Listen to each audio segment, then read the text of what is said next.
जय हिंद प्यारे साथियों, आप सबका स्वागत है हमारे सक्सेसफुल यूट्यूब चैनल पर। आशा करता हूँ आप सभी बहुत अच्छे होंगे। जैसा कि आप सबको पता है, आपका 17 और 18 फरवरी में यूपी पुलिस कांस्टेबल का एग्ज़ाम हुआ है और एग्ज़ाम कैसा हुआ ये तो आप सबको पता चल ही गया होगा। तो अभी आपको पता है 48 लाख बच्चों ने फॉर्म फिल किया था, 48 लाख बच्चों ने पेपर दिया था और पेपर से रिलेटेड जो भी न्यूज़ है आपको सबको पता ही है, क्या हुआ है, क्या हो रहा है। और अभी बच्चों को बस सबसे ज़रूरी जो इस टाइम पर चीज़ है वो है संयम बनाए रखो। इधर उधर की चीज़ों में मत भगो, आपके करियर का सवाल है ये। अभी आपको पता है कि ये बहुत जल्द भर्ती हुई है, 15-16 दिन में आपके फॉर्म फिलअप कराए गए थे, उसके बाद में महीने भर में आपका एग्ज़ाम ले लिया गया है। तो ये सरकार इस चीज़ से सरकार ये सिद्ध करना चाहती है कि उन्हें भर्ती बहुत जल्द क्लियर करानी है। तो अगर भर्ती में कुछ होता भी है, री एग्ज़ाम होता है या आपका एक शिफ्ट का होता है या टोटल री एग्ज़ाम होता है, तो वो बहुत जल्द होगा, इतना टाइम नहीं लेगी सरकार। 5-10 दिन, 15 दिन, इतने ही दिन में आपका री एग्ज़ाम हो जाएगा, जो कि शेड्यूल्ड होना आपको नोटिस मिल जाएगा अभी 1-2 दिन में, जहाँ तक संभवतः है। अगर इसमें कुछ जाँच में पाया जाता है, अगर निष्पक्ष ये भर्ती हुई है तो उसमें हम कुछ कह नहीं सकते। वो तो आप सबको पता ही है कि कितना इसमें निष्पक्षता हुई है या क्या इसमें चीज़ें हुई हैं, वो आप सबको पता है। हम ये चीज़ें आपको नहीं बताएँगे कि क्या हुआ, क्या नहीं हुआ, वो सब आपको पता है। कि फर्स्ट शिफ्ट में हुआ है, सेकंड शिफ्ट में हुआ है, थर्ड शिफ्ट में या फोर्थ शिफ्ट में, जो भी हुआ है आप सबको पता है। तो सबसे ज़रूरी चीज़ ये है कि इस टाइम पर आपको किस तरह बिहेव करना है। देखिए, भर्ती बोर्ड कोई छोटी-मोटी चीज़ है नहीं। उन्हें पता था 48 लाख बच्चों का पेपर देना है। अब 48 लाख बच्चों का पेपर देने के लिए उन्होंने 75 डिस्ट्रिक्ट में उन्होंने सेंटर बनाए लगभग 7,000। अब 7,000 सेंटर्स बनाने का मतलब ये है कि उसके पीछे अकेले बच्चों का एफर्ट्स नहीं थे, बहुत सारा वर्क मैन पावर लगा था, बहुत सारा वर्क एम्प्लॉयड लगा था और भी बहुत सारे रिसोर्सेज का इसमें यूज़ होता है। कोई गवर्नमेंट या भर्ती बोर्ड नहीं चाहता कि इस तरह की चीज़ें हों। और ये कोई भर्ती बोर्ड खुद नहीं चाहता था ये सब चीज़ें होना, लेकिन बच्चों के अंदर कुछ ऐसे अराजक तत्व होते हैं जो ये सब चीज़ों को करते हैं। अब इसमें कुछ लोगों के फायदे के लिए इतने सारे बच्चों का, इतने सारे लोगों का, इतने सारे इक्विपमेंट्स का नुकसान होता है। ये सब चीज़ें बहुत नुकसानदेह होती हैं सरकार के और शासन के लिए। तो इन चीज़ों से अपने आप को बचा के रखो, इन चीज़ों में इन्वॉल्व होने की ज़रूरत नहीं है, क्योंकि अगर आपके करियर की बात है, अगर ज़रा सा भी आपका कहीं से इन्वॉल्वेंस पाया जाता है, तो आपका करियर खराब हो सकता है। इन चीज़ों से अपने आप को दूर रखो और शॉर्टकट अपनाने से बचना चाहिए। हम शुरू से कहते हैं कि मेहनत करते रहो और मेहनत में अपने एफर्ट्स लगाओ। जितनी भी मेहनत कभी आपकी बेकार नहीं जाती। आज नहीं तो कल आपको उसका परिणाम मिलता है। तो सफलता एक दिन शोर ज़रूर मचाती है। अभी ये शॉर्टकट का ज़माना, शॉर्टकट का जो टर्न है वो लेना छोड़ दीजिए। अभी आप देख रहे हैं 4 शिफ्ट में एग्ज़ाम हुआ है, कितने बच्चों ने दिन-रात मेहनत करके पढ़ाई की है। इतने सारे टीचर्स आपके लिए लगे हुए थे, अंकित भाटी सर, विवेक सर और भी सारे दुनिया भर के यूट्यूब चैनल है जो आपको पढ़ा रहे थे दिन-रात करके। बच्चे लगे हुए थे, प्रैक्टिस सेट लगा रहे हैं, ये लगा रहे हैं, वो लगा रहे हैं। तो यही सब चीज़ें हैं, अब इतना ज़्यादा इसको वो मत लीजिए। री एग्ज़ाम होना होगा, री एग्ज़ाम हो जाएगा, तो भी आपका कोई नुकसान नहीं है। और इसमें ही अगर कोई निष्पक्षता नहीं पाई जाती है, इन सब जो अभी एविडेंस माँगे हैं भर्ती बोर्ड ने या जो चीज़ें चल रही हैं, अगर उसमें कोई नहीं मिलती हैं और ऐसा ही होता है, तो आप डरिए मत। भर्ती बोर्ड किसी का नुकसान नहीं कराएगा। पहली शिफ्ट में कोई कह रहे हैं कि पहली शिफ्ट में लीक हुआ है, सेकंड शिफ्ट में लीक हुआ है, 18 की फर्स्ट में या 18 की सेकंड में लीक हुआ है। जिसका भी कुछ जाँच के लिए कोई एविडेंसेस मिलेंगे, वही पेपर री एग्ज़ाम हो जाएगा आपका। आप डरिए मत बिल्कुल भी। दूसरी चीज़ ये है, आप अपना दूसरी पढ़ाई को कंटिन्यू रखिए, पढ़ाई मत छोड़िए अभी आप। ट्वीट कर दिया है, इतना काफ़ी है। आप थोड़ा सपोर्ट दे रहे हैं, ठीक है, लेकिन अपना पढ़ाई कंटिन्यू रखिए, फालतू चीज़ों में मत लगिए अभी। तो अब जानते हैं पंकज भाई से थोड़ा-सा, ये आपको बताएँगे। ज़्यादा कुछ बोलने के लिए है नहीं मेरे पास, बट कल से जो एग्ज़ाम हुआ है 17 फरवरी से 18 फरवरी से, उस टाइम से लेके जब से ये चीज़ें चलती आ रही है, पेपर लीक हो गया, पेपर लीक हो गया, तो बहुत से बच्चे हमारे पास डायरेक्ट कॉल भी कर रहे थे, कमेंट्स भी आ रहे थे कि भाई इन पे कुछ बोलो, इन पे कुछ बोलो। तो आज वो टाइम आया कि कुछ इन पे अपनी अपनी बात रखें हम। तो मैं उन बच्चों के लिए ज़्यादा थोड़ा-सा टेंशन में हूँ कि जिन बच्चों ने ईमानदारी से मेहनत की है, क्योंकि इतना टाइम से 4-5 महीने से वो तैयारी कर रहे हैं और आज इन्होंने 17 और 18 तारीख का बहुत बहुत टाइम से वेट किया था कि हाँ, हम यूपी पुलिस में भर्ती होंगे। और जिन बच्चों की मेहनत की है, तो उनको ज़्यादा सुनने पर उनकी ज़्यादा मतलब जिन बच्चों के पेपर अच्छे से गए हैं, तो उनकी निराशा मेरे लिए मायने रखती है। क्योंकि कुछ बच्चों की वजह से 48 लाख फॉर्म थे, उनमें सिर्फ 1% या 2% ही होंगे जो शॉर्टकट अपना रहे थे और उनकी शॉर्टकट की वजह से पूरे 48 लोगों की बात पे एग्जाम पे फर्क पड़ा है, तो बहुत बेकार फील हो रहा है। लेकिन मैं एक चीज बोलना चाहूंगा यहाँ पे, जिन्होंने ईमानदारी से मेहनत की है उनका एग्जाम, चाहे ये भर्ती क्लियर हो जाए या फिर री एग्जाम हो, जिन्होंने ईमानदारी से मेहनत की है तो वो आगे भी भर्ती होगा, चाहे एग्जाम अब ये हो या अगले वाला री एग्जाम हो। तो उनको कोई डरने वाली चीज नहीं है, बस अपने मेहनत पे विश्वास रखिए।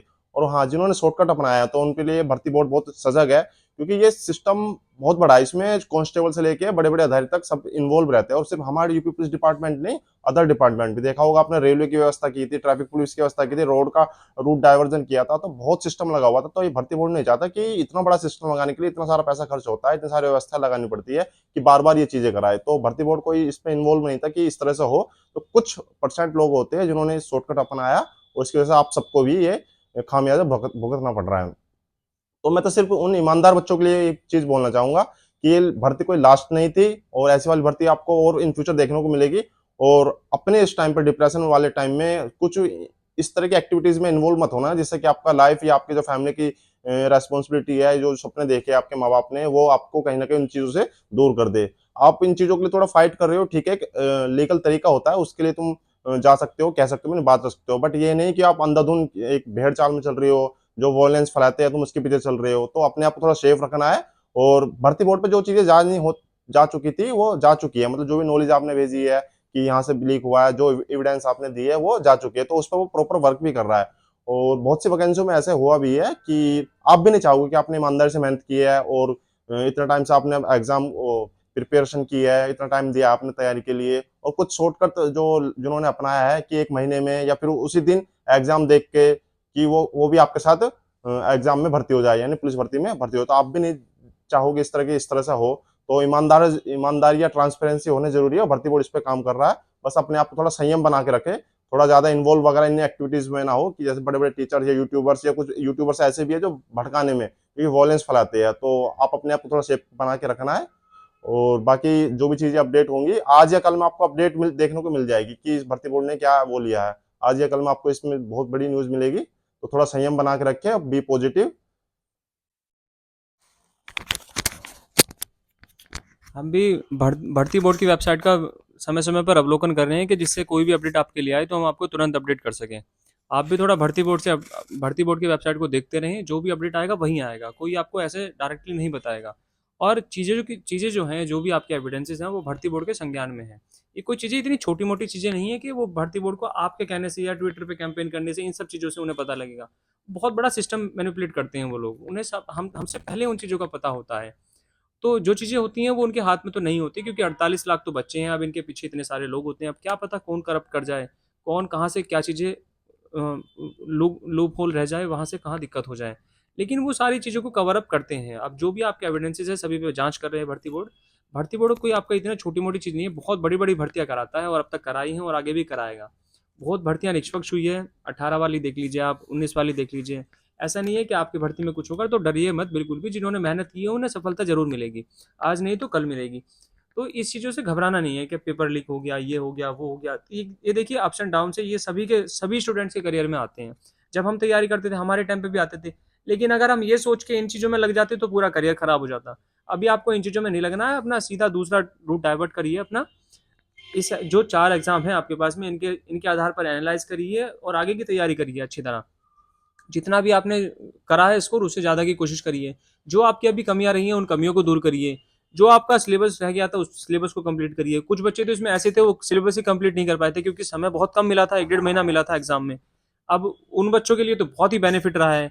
लेकिन वो बच्चे भी कह रहे हैं कि री एग्जाम, ये वो री एग्जाम होगा आपका, निश्चित रहिए। लेकिन अब इन चीज़ों में इतना टाइम देने की जरूरत नहीं है मेरे मेरे हिसाब से, कि आप अभी इनमें पूरे दिन लग रहे हो। कल से बहुत बच्चों के कमेंट आ रहे हैं, बहुत बच्चों की कॉल आ रही है कि सर री एग्जाम होना चाहिए, पेपर लीक हो गया, ये हो गया, वो हो गया, हमारा लास्ट अटेम्प्ट था। तो भाई डर क्यों रहे हो? आपका फॉर्म फिलअप है, अगर री एग्जाम होगा तो दोबारा री एग्जाम हो जाएगा, और आपका री एग्जाम नहीं हुआ तो आपने जो मेहनत की थी वो आपके सामने आ जाएगी। जो बच्चे अगर शॉर्टकट अपना के गए हैं वो पकड़े जाएंगे, इसमें इस बात से आप बिल्कुल निश्चित रहिए। अभी आपको याद होगा 2021 में जो यूपीएसआई की भर्ती हुई थी, उसमें कुछ लोग सॉल्वर गैंग के थ्रू गए थे। वो ट्रेनिंग से भी वापस भेज दिए भर्ती बोर्ड ने। इतना तत्पर है अपना भर्ती बोर्ड, जो ट्रेनिंग से भी वापस भेज सकते हैं उनकी जांच करके। तो वो देखिए, अब ये ऐसे कैसे भर्ती कर लेगा वो। तो भर्ती बोर्ड अपने स्तर पे बहुत अच्छा काम करता है, उससे आप नो डाउट आप बेफिक्र रहिए। और इसके अलावा अभी आप अपडेट आपको शाम तक या कल तक देखने को मिल जाएगा कि क्या भर्ती बोर्ड का अपडेट है, एक शिफ्ट कैंसिल होती है, 2 शिफ्ट कैंसिल होती है, या पूरा का पूरा एग्जाम रिशेड्यूल होता है। और ये चीज़ें जो हमारे माननीय विधायक हैं हर जनपद के, हर जिले के, वो विधायक भी अपने अपने स्तर से मुख्यमंत्री जी तक ये बात पहुंचा रहे हैं। सभी लोग अपने अपने विधायक से जो अभी तक नहीं गए हैं वो अपने उनसे रिक्वेस्ट करें, वहां तक जाके अपनी बात पहुंचाए। ट्विटर पे एक बार ट्वीट कर दें, उससे ज़्यादा बार आपको ट्वीट पे जाने की या ये वो करने की ज़रूरत है नहीं। अभी अपनी पढ़ाई पे फोकस करिए, जो आपकी अन्य वैकेंसी है उस पर फोकस करिए। कल से ग्रुप जी एसएससी जीडी के भी एग्जाम स्टार्ट हो रहे हैं, उन पे जिनका बच्चों का एग्जाम है उस पर फोकस करिए। अभी इसके बाद में आपकी वैकेंसी आने वाली है, यूपी पीएससी की आने वाली है, जेल वार्डर फायरमैन वाली वैकेंसी आने वाली है, शायद यूपीएसआई का भी आपको नोटिफिकेशन देखने को मिल जाएगा, उसके लिए प्रिपरेशन करिए। ये कोई आखिरी चीज़ नहीं थी कि आपकी ज़िंदगी में यही एक आखिरी चीज़ थी, यही एक आखिरी एग्जाम था, यही एक आपकी आखिरी तैयारी थी। अपनी होप मत खोइए, अपनी होप को जगाए रखिए और आगे की तैयारी करते रहिए। बहुत मौके मिलेंगे, बहुत आपको चांसेस मिलेंगे आगे सेलेक्ट होने के, ये कोई आखिरी नहीं था। बस अंत में यही कहूँगा कि अपने आप को एकदम पॉजिटिव रखना है, इन छोटी मोटी चीज़ों से डरना बिल्कुल नहीं है। ये चीज़ें सबके साथ में होती हैं और इससे भी बहुत बहुत बेकार चीज़ें हो जाती हैं। अभी आपको याद हो, शायद 2018 में वीडियो की वैकेंसी निकली थी, एक वीडियो में बिल्कुल ज्वाइनिंग लेटर आने के टाइम पे भर्ती कैंसिल हो गई थी। उन बच्चों से पूछिए आप, उन बच्चों का क्या हाल हुआ होगा। आपका तो सिर्फ एग्जाम ही ये लीक हुआ है, और वो भी अभी कुछ इतनी बड़ी बात नहीं है, हो सकता है दोबारा एग्जाम होगा उसमें आप अभी से ज़्यादा अच्छा स्कोर कर जाओ, कोई ज़रूरी थोड़ी है। बिल्कुल सही बोला आमिर भाई ने कि ये भर्ती आपकी लास्ट भर्ती नहीं थी। जिनकी एज है वो आगे भी तैयारी कर सकते हैं, क्योंकि आने वाले टाइम में बहुत अच्छी अच्छी वैकेंसी देखने को मिलेगी यूपी पुलिस में और यूपी एसआई में।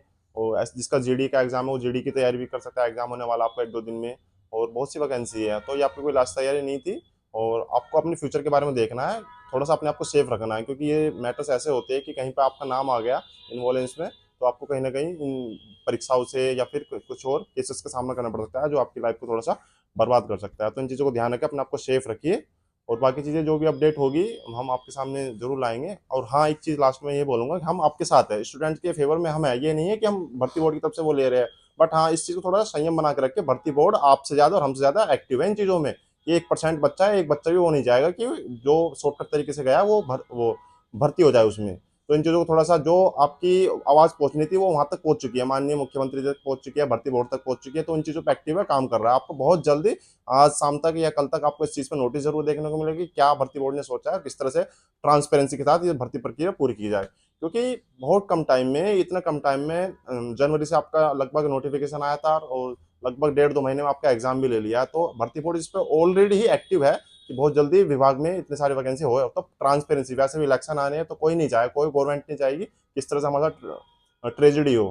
तो अपने आप को थोड़ा संयम बना के रखे। और ईमानदार लोगों के लिए तो कोई टेंशन लेने वाली बात नहीं है, क्योंकि अब एग्जाम हो या री एग्जाम हो, जो इन्होंने ईमानदार से मेहनत की है तो वो जरूर सिलेक्शन होगा। थोड़ा लेट शॉट होता है, 1 महीने बाद, 2 महीने बाद, ज्यादा ज्यादा उसको टेंशन लेने की जरूरत नहीं है। टेंशन सिर्फ वो बच्चे लेंगे जिन्होंने शॉर्टकट अपनाया है, क्योंकि शॉर्टकट अपना के ये नहीं है कि वो दोबारा री एग्जाम दे देंगे। शॉर्टकट अपनाया उन्होंने तो अब उन पे केसेस भी चलेंगे। और भर्ती बोर्ड पूरा एक्टिव उन चीजों पर, हम भी एक्टिव उन चीजों के लिए, क्योंकि पकड़े तो जानी है वो, आज नहीं तो कल पकड़े जाएंगे आगे इन फ्यूचर। वो मतलब इस चीज के बारे में कभी सोचेंगे भी नहीं। और हाँ, मैं एक चीज और बोलना चाहूंगा कि आपका जो री एग्जाम होता है तो अपनी पढ़ाई में टच रहना, क्योंकि री एग्जाम में ज्यादा टाइम नहीं लेंगे वो। बहुत कम आपको टाइम देखने को मिलेगा, कि ये नहीं कि आप इन चीजों में इन्वॉल्व हो जाए, अपना टाइम कहीं और वेस्ट कर रहे हो जो आपको पढ़ाई का टाइम है। तो कहीं ना कहीं जिन बच्चों की अच्छी तैयारी है वो भी थोड़ा सा डाइवर्ट हो जाए। तो इन चीजों को थोड़ा अवॉइड करना है, अपनी तैयारी पर ध्यान रखना है। और जो आपका री एग्जाम भी होता है हम आपके साथ है, और जो आपका री एग्जाम भी होता है तो बहुत कम टाइम आपको देखने को मिलेगा। और बाकी चीजें जो जो भी चल रहा है, थोड़ा अपने आप को संयम रखे, बी पॉजिटिव। और बहुत जल्दी हम मतलब आपसे ज्वाइन करेंगे, और जो कुछ न्यूज़ मिलती है भर्ती बोर्ड से। तो जय हिंद।